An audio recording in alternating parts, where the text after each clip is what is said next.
Hey, welcome back. So in this video, we are going to see how to connect a custom domain name to our GitHub pages account or GitHub.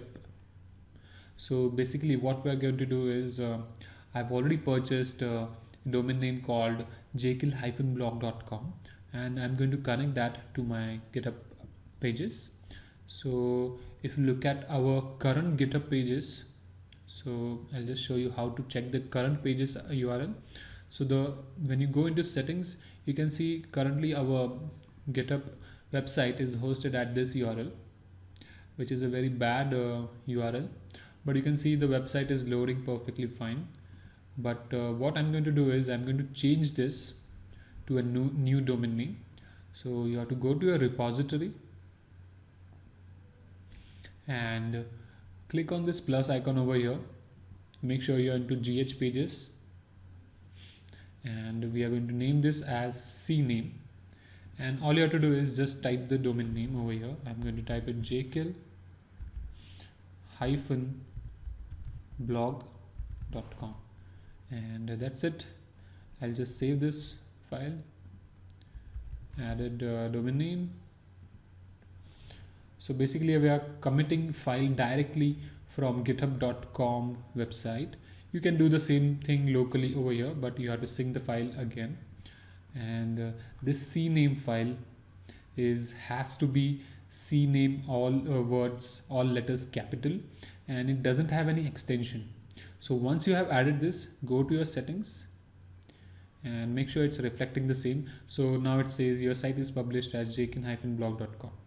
Once it is reflecting, you have to go to your domain registrar. In my case, I have purchased my domain name from GoDaddy. You have to go to your domain manager, click on that, and you have to add a record.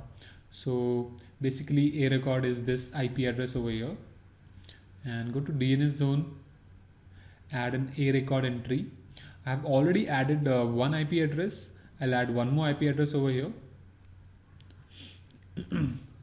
Click on add record and select a host, that is an a record, and host should be at and points to the IP address, and time to leave should be a custom, set it to 600 seconds,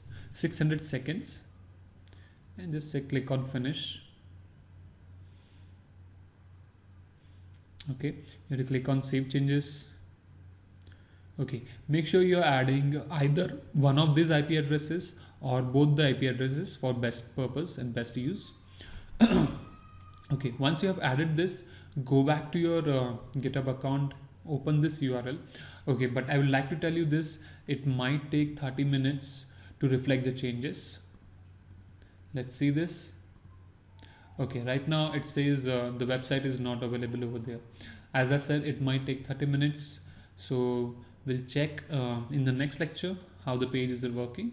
So see you in the next lecture, where we are actually going to add our Jekyll pages and files. We'll also create the Jekyll folder file structure. So see you then.